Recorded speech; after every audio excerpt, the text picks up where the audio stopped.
Mesdames, Messieurs, bonjour, bienvenue au journal. Les chefs d'État africains se concertent à New York autour de questions de population. Profiter du dividende démographique pour investir dans la jeunesse et relever le défi du développement est la préoccupation des dirigeants du continent qui avaient pour objectif pour 2017 d'actions fortes en faveur de la jeunesse. La Catalogne est mobilisée pour tenir un référendum sur l'indépendance de cette région d'Espagne. Le pouvoir central ne l'entend pas de cette oreille et procède à des arrestations et au retrait de millions de bulletins de vote, d'où des manifestations de rue hier à Barcelone qui ont rassemblé près de 40 000 personnes. À marge de l'Assemblée générale des Nations unies, les chefs d'État africains se sont réunis hier à New York pour faire le point de la feuille de route de l'Union africaine sur le dividende démographique. C'est un engagement collectif du continent d'investir dans la jeunesse afin de relever les défis du développement par la valorisation du capital humain. Cette année devait être celle des actions fortes, raison pour laquelle les chefs d'État africains se sont retrouvés pour évaluer les actions programmées. Précision de nos envoyés spéciaux Moussa Ouedraogo, Jean-Emmanuel Ouedraogo. Feuille de route de l'Union africaine sur le dividende démographique de l'engagement à l'action. Tout est dit. Ici, à cette rencontre de haut niveau, les chefs d'État du continent font le point d'un engagement, celui de mettre les jeunes au cœur de leur politique pour leur permettre d'exprimer leur potentiel. Les principaux défis sont connus: éducation, santé, formation technique, l'entrepreneuriat, mais aussi le plein épanouissement de la jeune fille. Du président ougandais au président zambien, en passant par celui de Madagascar ou encore celui du Ghana, tous ont été responsabilisés par l'Union africaine sur les enjeux majeurs de cette feuille de route. Ils reviennent ici sur les actions prioritaires engagées dans leur pays au profit des jeunes. Le Burkina Faso partage son expérience spécifique sur la question de la jeune fille, notamment la lutte contre l'excision. Au niveau du Burkina Faso, nous avons engagé depuis déjà plusieurs années une lutte contre ce fléau qui est dû également à une conception, je dirais, rétrograde au niveau de nos sociétés. Et de ce point de vue-là, non seulement il y a un corpus législatif qui a été mis en place, mais également un travail qui a été mené également auprès des différentes couches de la population, y compris, je dirais, au niveau des chefferies coutumières et religieuses, qui parfois jouent un rôle important dans ce domaine-là. C'est ainsi que nous avons une grande commission de lutte contre l'excision qui intègre aussi bien l'État, les différentes structures de santé, les femmes, les chefs coutumiers et les autorités religieuses également, en vue de procéder à une sensibilisation permanente sur cette question. Il est clair que c'est un combat qui est loin d'être gagné. On fait des avancées certainement qui sont importantes, mais il est clair que nous devons maintenir la pression sur cette question en associant l'ensemble de ces couches à cette sensibilisation-là. Pour profiter pleinement du dividende démographique, les pays africains ont encore de grands défis à relever.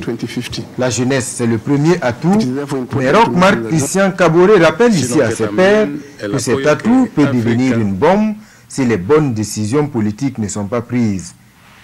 Et en la matière, les pays africains peuvent compter sur un allié de poids, le secrétaire général des Nations Unies, qui fait remarquer qu'un jeune sur 5 dans le monde est africain.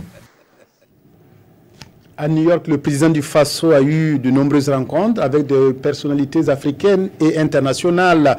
Au nom des audiences que Roch-Marc Christian Kaboré a accordées, figure celle avec son homologue équato-guinéen Teodoro Obiang Nguema. La coopération entre les deux pays a été évoquée, notamment dans le domaine de l'énergie. Le chef de l'État burkinabé s'est également entretenu avec le directeur général de l'OMS. Les précisions de nos envoyés spéciaux Moussa Ouedraogo, Jean-Emmanuel Ouedraogo. Un tête-à-tête entre Roch-Marc Christian Kaboré et Teodoro Obiang Nguema. Entre le président du Faso et le président de la Guinée équatoriale, il est question ici de coopération bilatérale, notamment dans le domaine de l'énergie. Nous avons des accords de coopération entre le Burkina et la Guinée équatoriale, mais il manque la matérialisation de cet accord. C'est le sujet qu'on a abordé, comment nous pouvons coopérer étroitement avec Burkina surtout concrètement en matière d'énergie. Nous avons signé un mémorandum pour l'approvisionnement en gaz, puisque l'étude étant de faire en sorte qu'au lieu d'utiliser du fioul pour nos centrales, nous puissions utiliser le gaz, ce qui nous permettrait d'amoindrir le coût de production de l'énergie. Ça a été l'occasion pour nous non seulement de le remercier pour cet accord que nous avons signé, qui nécessite des études complémentaires, puisqu'il faut de la logistique pour tout ça, mais également de le dire en tout cas toute notre disponibilité à faire en sorte que la commission mixte entre nos deux pays soit réveillée et puisse faire en sorte que nous renforcions beaucoup plus la coopération entre nos deux pays. Nous avons aussi des choses que nous pouvons amener en Guinée équatoriale, que ce soit les légumes, que ce soit les fruits, que ce soit la viande. Donc maintenant, il faut réfléchir toujours aux questions logistiques et je crois que c'est un travail que nous allons entreprendre au bénéfice des populations également burkinabées. La coopération au menu également des échanges entre le président du Faso et le directeur général de l'Organisation mondiale de la santé. L'OMS qui salue les grandes avancées du Burkina en matière de santé des populations. I thanked him for his excellent support for. Je suis passé lui dire merci particulièrement pour l'appui du Burkina Faso durant la campagne en vue de mon élection au poste de DG de l'OMS. J'ai également exprimé mon désir de travailler avec le Burkina Faso et aussi les autres pays africains dans le domaine de la santé.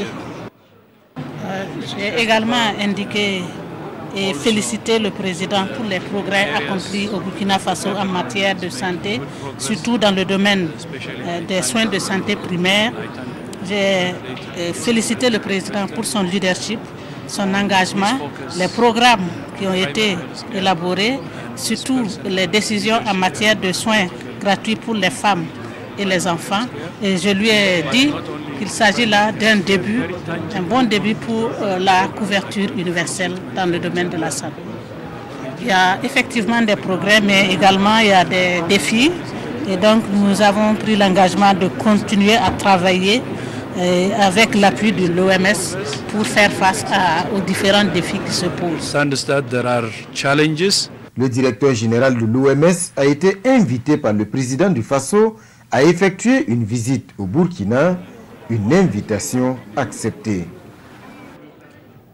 Le président du Faso s'adressera cet après-midi à la tribune de la 72e Assemblée générale des Nations Unies. Vous pourrez suivre en direct sur nos antennes l'intervention du chef de l'État.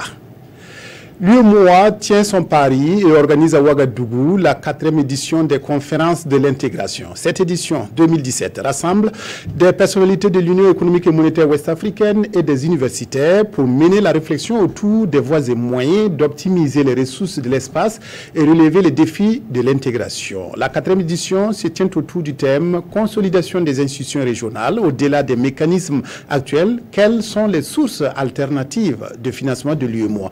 Les précisions de Yacouba Gamene et de Nathalie Savadougou. La question du financement de l'UEMOA, l'Union économique et monétaire ouest-africaine, sur la table de réflexion. Au cours de cette 4e édition des conférences de l'intégration, placée sous le thème « Consolidation des institutions régionales au-delà des mécanismes actuels, quelles sont les sources alternatives de financement de l'UEMOA ?» Il sera question pour ces experts de mener la réflexion pour trouver des pistes de solutions aux nombreux défis qui se dressent sur le chemin de l'intégration. Aujourd'hui, nous avons pris un sujet de brûlante actualité au sein de l'Union, à savoir les financements. Si je fais le parallèle avec la décision qui a été prise le 10 avril 2017 à Abidjan par la conférence des chefs d'État et de gouvernement pour optimiser les ressources financières de l'Union, parce que je ne dirais pas réduire, malgré la réduction du taux de 1% à 0,80%, il ne faut pas faire une lecture de réduction littéraire, il faut plutôt faire une lecture d'optimisation des ressources. Donc nous sommes dans la logique d'optimisation des ressources. Nous avons des ressources classiques, le PCS, le prélèvement communautaire de solidarité, que nous prélevons au niveau du cordon douanier. Vous avez suivi l'exposé de M. Dabiré, il vient d'en parler largement. Nous avons d'autres sources de financement classiques auprès des partenaires bi- et multilatéraux. Là également, ça a été rappelé, que ce soit au niveau de l'Union européenne, la Banque mondiale, le Fonds monétaire, etc. Aujourd'hui, nous cherchons encore plus, on dit des sources alternatives de financement. C'est pourquoi nous avons convié l'assistance à réfléchir sur ces sources additionnelles de financement qui viendront compléter, voire même suppléer les sources classiques. Au sortir de cette rencontre, l'UEMOA entend avoir des moyens de financement additionnels pour mieux poursuivre sa mission qui lui est assignée. La 10e session du Conseil national de concertation en nutrition se tient aujourd'hui à Ouagadougou. Les partenaires financiers et techniques en nutrition engagés aux côtés du gouvernement burkinabé se disent satisfaits des résultats atteints ces dernières années. Il reste maintenant à renforcer le système d'information et de redevabilité en nutrition, car selon les statistiques, un tiers des enfants de moins de 5 ans souffrent d'un retard de croissance. Pamadrogo Janzongo, Yolan Lompo. La nutrition est et reste un pilier du développement majeur d'un pays. Ces propos sont du chef de file des partenaires techniques et financiers en nutrition qui salue à cette 10e session du Conseil national de concertation en nutrition les efforts du Burkina Faso dans la lutte contre la malnutrition sous toutes ses formes. Depuis le début de l'année, le gouvernement burkinabé finance l'acquisition des intrants nutritionnels pour la prise en charge des enfants souffrant de malnutrition aiguë. Et avec la prise en compte de la nutrition comme une priorité nationale dans le PNDS, cette enveloppe financière augmentera progressivement jusqu'en 2020. La forme de malnutrition qui atteint le plus grand nombre d'enfants au Burkina, on parle de plus d'1 million d'enfants atteints, c'est ce qu'on appelle le retard de croissance ou malnutrition chronique. Elle est très importante, elle se constitue les 1000 premiers jours de vie, donc de la conception au 2e anniversaire. Pendant cette période, 75% du cerveau se développe. Donc si l'enfant est malnutri pendant ces 1000 jours, son cerveau ne sera pas bien développé et on sait que passer le 2e anniversaire, c'est irréversible. Pour l'heure, selon les statistiques de 2016 du ministère de la Santé, un tiers des enfants de moins de 5 ans souffrent d'un retard de croissance. Ce cadre de concertation et d'aide à la décision en matière de nutrition travaillera donc à changer la donne.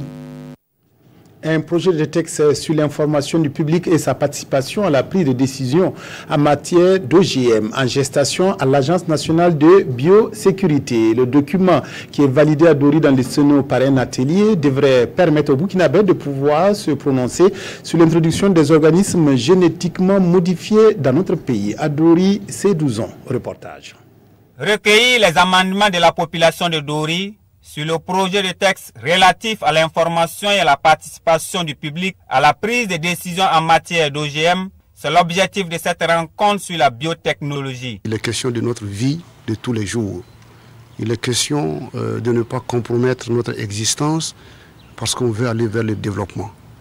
La science, elle est importante, la technologie est importante parce qu'on ne peut rien construire de grandiose sans donc la science et la technologie, sans l'intelligence.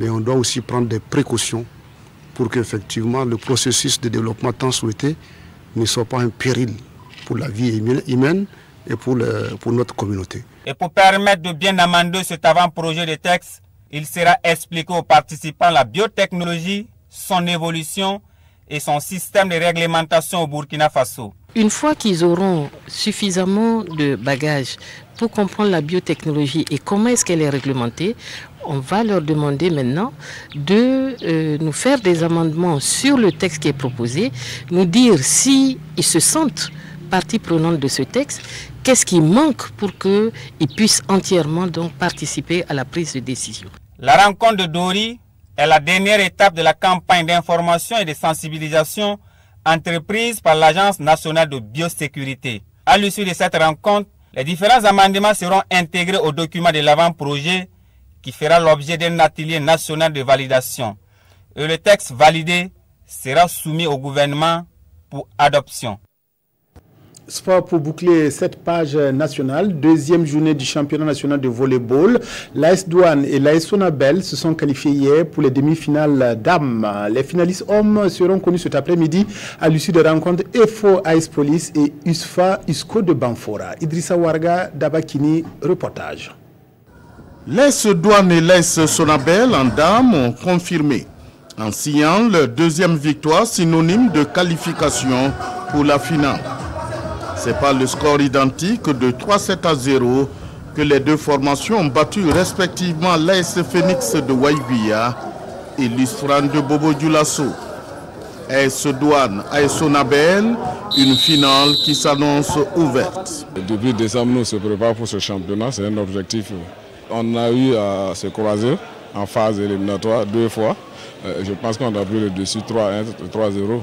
Chez les hommes, les finalistes seront connus à l'issue des matchs de ce jeudi. L'AS Douane et l'AS Sonapost se sont relancés dans la course après une défaite chacune. Les douaniers ont battu la sympathique formation de l'USCO de Banfora par 3-7-0. C'est par le même score de 3-7-0 que l'AS Sonapost est venu à bout de l'AS Police. Pour se qualifier donc, l'Étoile filante de Ouagadougou et l'USFA devront battre l'AS Police et l'USCO de Banfora, comme l'atteste ici le technicien de la fédération. Au niveau des dames, les finalistes sont connus. Au niveau des hommes, il y a le retour de la douane et le retour de la Sonapost. Les faux et l'USFA doivent confirmer, ou bien dans ces différentes poules, elles seront toutes à égalité avec une victoire. Et faux. AS Police, c'est à 15h et USFA USCO à 17h sur le plateau de la fédération à l'Institut des sciences du sport et du développement humain. 40 000 personnes dans les rues de Barcelone, pas pour fêter la victoire du célèbre club, le FC Barça, mais pour manifester contre les violences policières. La police a procédé à des arrestations au sein des indépendantistes catalans qui tiennent coûte que coûte à organiser le 1er octobre prochain un référendum d'indépendance de cette région espagnole. Le Premier ministre Mariano Rajoy a appelé les dirigeants indépendantistes catalans à renoncer à l'escalade. Le Premier ministre espagnol Mariano Rajoy appelle les dirigeants indépendantistes catalans à renoncer à l'escalade. À Barcelone, 40 000 personnes ont manifesté mercredi soir contre les opérations policières pour prévenir l'organisation d'un référendum d'autodétermination interdit par la justice. Quelques scènes de tension et bousculade ont opposé les forces de l'ordre aux militants indépendantistes. La désobéissance à la loi de la part d'un pouvoir public, c'est tout le contraire de la démocratie, a déclaré le Premier ministre. Maintenant, ce n'est rien de plus qu'une impossible chimère, ou pire, l'excuse que semblent chercher certains pour creuser un peu plus la fracture qu'ils ont provoquée au sein de la société catalane. Puerta del Sol à Madrid, ils étaient aussi près d'1 millier jeudi soir pour montrer leur soutien au référendum d'indépendance catalan. 14 cadres du gouvernement régional ont été arrêtés. Nous montrons notre solidarité avec la Catalogne parce que le référendum, ce n'est pas seulement un problème catalan, mais pour le pays dans son ensemble. Il faut revendiquer la volonté des peuples et surtout le droit de décider par la démocratie directe qu'est le référendum. À Madrid, des tensions ont éclaté entre des manifestants pro-indépendance et un petit groupe d'extrême droite venu défendre l'unité de l'Espagne. Le référendum est prévu le 1er octobre prochain. La revue de presse pour boucler cette édition. Les journaux reviennent sur la gestion de la transition à travers des publications notamment signées Chicherif. Il est aussi question de contradictions au sein des OSC. Vincent Tiendrebego. Les OSC font l'actualité dans le pays avec le rassemblement des organisations de la société civile contre la déstabilisation du Burkina Faso qui compte organiser une manifestation le 1er octobre pour se faire entendre. Ce rassemblement pointe du doigt d'autres organisations qui réclament la libération de certains détenus. C'est le cas du cadre d'expression démocratique dans le même journal qui annonce lui aussi son meeting le 7 octobre contre ce qu'il appelle des détentions arbitraires. Une autre organisation donne de la voix en marche de la 72e Assemblée générale des Nations unies. En effet, Citoyen nous rapporte la réunion de l'Organisation des premières dames d'Afrique contre le VIH-Sida. Réunies autour de Sika Kaboré du Burkina Faso, une dizaine de premières dames ont échangé les idées pour une jeunesse bien portante, mieux formée et productive pour contribuer au développement de la société à tous les niveaux, de la famille au continent tout entier. Et pour ce faire, cette organisation compte travailler en partenariat avec d'autres organisations à tous les niveaux afin de tirer profit du dividende démographique par des investissements importants dans la santé des jeunes et des femmes. Une petite lampe dans le tunnel de la transition. C'est la une de l'Observateur Palga qui nous présente une double publication de Chérif Sy, le président du Conseil national de transition. C'est presque inédit, selon le journal, un acteur politique de ce rang qui se décide d'écrire l'histoire avant même que les braises ne deviennent de la cendre, pendant que les acteurs de cette histoire respirent encore de leur nez. De l'insurrection au perchoir, premier ouvrage dans lequel Chérif Sy parle de son rôle dans l'opposition à Blaise Compaoré et de son action en tant que chef du Parlement transitoire avec à la clé une loi qui a porté son nom, la loi Chérif, qui a fait beaucoup de bruit sur le cours électoral. Burkina Mekaye de la résistance, c'est l'autre publication de Chérif Sy, toujours commentée par l'Obs. Ceux qui aiment les grands déballages seront déçus, car le shérif de la transition se refuse de boxer en dessous de la ceinture. On ne saura même pas pourquoi il portait toujours blanc comme la neige. Une chose est sûre, ces deux ouvrages sont sa part de vérité sur cette histoire du Burkina Faso, écrit le journal. C'est tout pour cette édition. Merci de l'avoir suivi. Excellent après-midi à toutes et à tous en compagnie de la RTB.